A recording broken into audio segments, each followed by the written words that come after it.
Assalamualaikum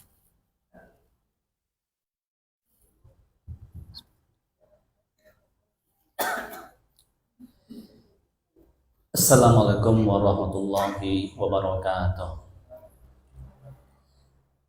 Alhamdulillahirabbil alamin. Asyhadu an la ilaha illallah wahdahu la syarikalah wa asyhadu anna Muhammadan abduhu wa rasuluhu la nabiyya ba'dah.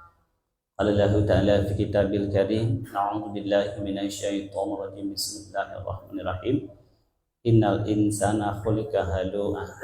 Idza massahu syarru jazu'a wa idza massahu khairu manu'ah illal musallin alladzina hum ala salatihim da'imun. Bapak Ibu yang saya muliakan, syukur kita kepada Allah, kemudian selawat kita kepada Nabi Muhammad sallallahu alaihi wasallam. Dalam surat Al-Ma'arij itu Allah katakan bahwa di antara karakter dasar manusia itu adalah selalu berkeluh kesah. Innal insana khuliqa halu'a. Sesungguhnya manusia itu diciptakan dalam keadaan keluh kesah. Bagaimana keluh kesahnya?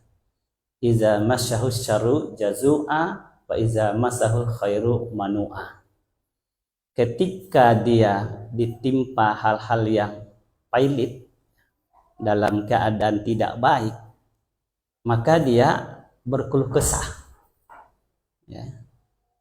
Seolah-olah dunia ini kiamat. Rasa putus asa, muncul ketakutan, ya, gelisah yang tak pernah habis. Ini ketika dia dalam keadaan tidak ada, gitu. Mungkin dalam ekonomi yang susah, atau penyakit dan segala macam. Tapi ketika Allah berikan dia kebaikan, ya, Allah berikan dia ekonominya katakanlah naik, maka muncul sifat yang kedua. Apa dia? Kikir. Ya, kikir, Pak. Ini karakter di antara karakter dasar manusia. Ya, ketika dia dalam keadaan susah, maka putus asa, rasa takut, gelisah, ya, galau.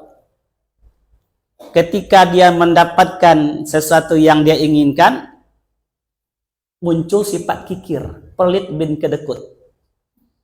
Artinya, ketika ada dia susah, ketika tak ada apa lagi? Ya.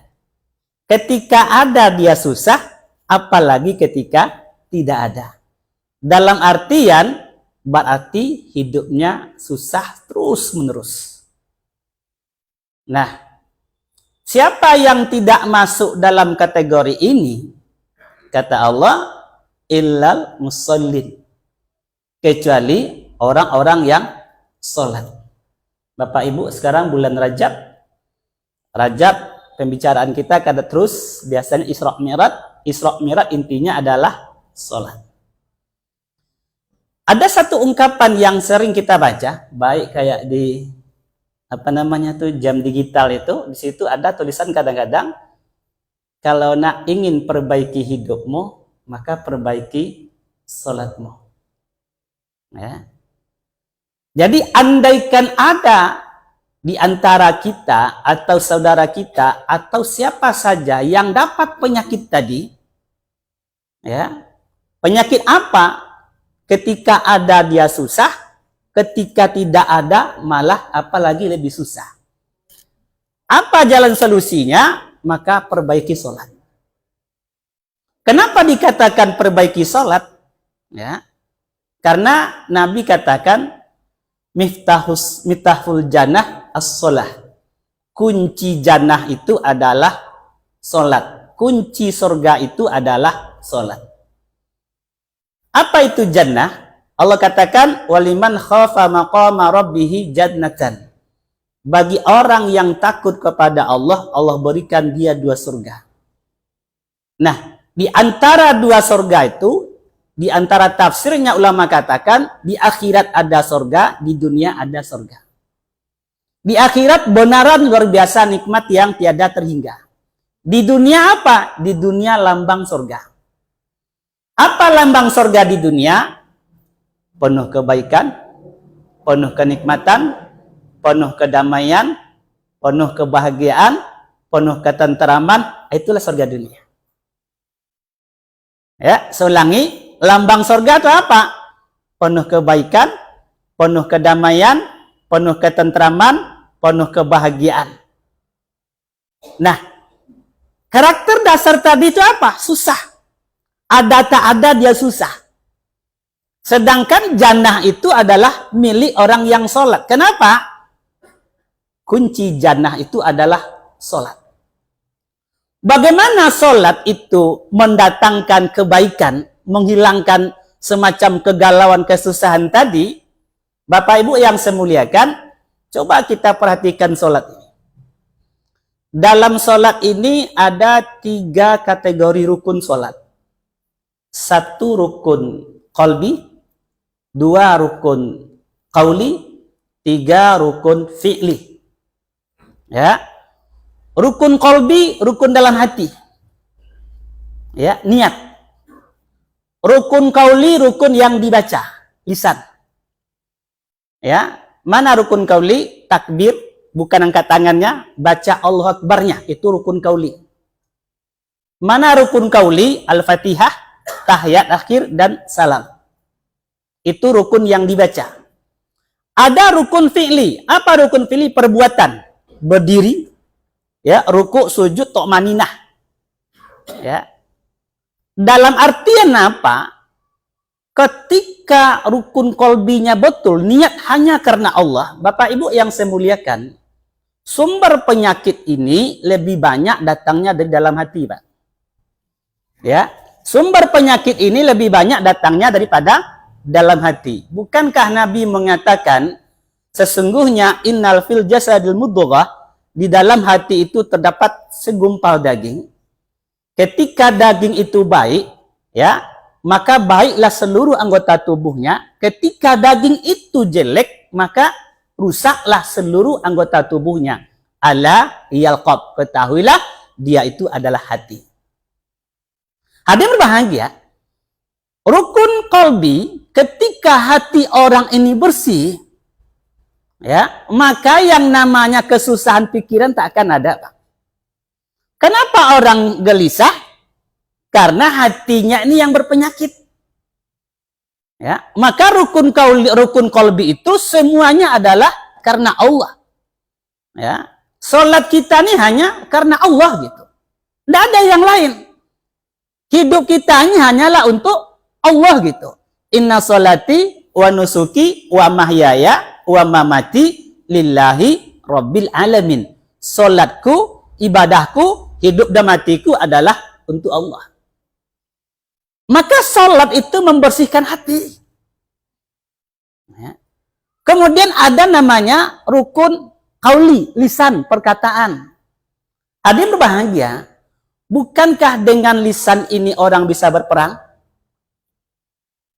Bukankah karena lisan ini orang bisa membunuh? Bukankah kemarin es teh itu laku karena lisan? Ya, orang kaya mendadak, penjual es kaya mendadak. Kenapa? Karena lisan. Ya. Bukankah yang halal bisa jadi yang haram bisa jadi yang halal karena lisan? Yakin tidak? Yang haram bisa jadi halal, yang halal bisa jadi haram. Kenapa? Karena lisan. Ya. Abang kemarin udah punya istri kan? Sebelum ada lisan berkata, mertua, aku nikahkan engkau dengan anak perempuanku si Fulan binti si Fulan, ya, dengan mahar sekian sekian sekian, ya, tunai. Aku terima nikahnya si Fulanah binti si Fulan dengan mahar sekian sekian, tunai. Sebelum ada ungkapan itu, lisan ini maka haram loh. Tapi ketika ada lisan yang berbicara, ijab kabul, halal. Coba kita tengok rukun qauli. Di awal dengan takbir, Allahu Akbar. Kemudian bacaan Al-Fatihah. Kemudian tahiyat. Kemudian salam. Ya, artinya apa? Dalam sholat ini kita diajarkan dan diarahkan bagaimana mempergunakan lisan ini dengan baik. Karena ketika lisan ini tidak baik, dia bisa mendatangkan yang namanya kemudaratan. Bukankah dikatakan mulutmu adalah harimaumu? Ya, mulutmu adalah harimaumu. Nah, orang yang sholat dengan terjaga lisannya seperti ini, maka dia pasti tidak akan susah. Begitu juga dengan rukun fi'li, perbuatan. Ya, perbuatan mana nih? Gerak nih. Ya, berdiri, ruku, sujud, berdiri, ruku, sujud, ini kan gerak nih. Tomak ninah ini kan gerak. Dalam artian apa? Kita nih mesti bergerak. Karena kalau tidak bergerak, ibarat orang dalam laut, ketika seseorang dalam laut tidak bergerak, tidak berenang, tenggelam, Pak. Tenggelam. Tapi pergerakannya kemana? Ya, pergerakannya kemana? Maka diawali dengan membesarkan Allah, Allahu Akbar. Pergerakannya adalah dalam rangka bagaimana kita ini hanya mengikuti kemauan Allah. Bukankah ketika di Al-Fatihah kita menyanjung Allah, mengatakan Allah Maha Pengasih, Maha Penyayang, mengatakan pujian-pujian hanya Allah, mengatakan nanti dialah Raja di akhirat yang Maha Diraja. Setelah itu apa intinya? Menghambakan diri kita, menyatakan bahwa Allah lah tempat meminta, Allah lah tempat menghamba. Barulah kita minta, ya Allah, tunjukilah aku jalan yang lurus. Ya, pergerakan. Maka ketika seseorang ini, ya, seseorang ini dia sholatnya tidak sempurna, apalagi tidak sholat, inilah karakter yang pertama manusia, Pak. Ya, maka ketika ditanya, apa kabar dah payah ini? Kok payah dah? Bandak ke payah? Ya, modal bertambah naiknya, untung tidak bertambah. Ya, tanya pegawai, apa kabar? Apa kabar Bu? Pak, payah. Ngapa payah? Gimana ndak payah, gaji tak naik-naik? Semua dibeli naik. Sehingga ketika berjumpa ditanya apa kabar payah, apa kabar payah, apa kabar payah. Kenapa? Hatinya sakit. Dia menengok yang tidak ada, betapa banyak yang dia punya. Ini Pak. Ketika selalu sibuk menengok yang tidak ada, inilah alamat menderita selama-lamanya. Tengoklah apa yang ada dalam diri kita. Jadi bagaimana? Tidak ada jalan lain. Satu jalan, perbaiki sholat.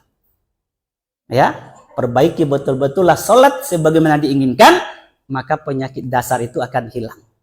Ya, semoga Allah berikan kita kemampuan, kemudahan, dan memahami, ya, sehingga kita digolongkan kepada orang-orang yang beruntung. Qad aflahal mu'minun.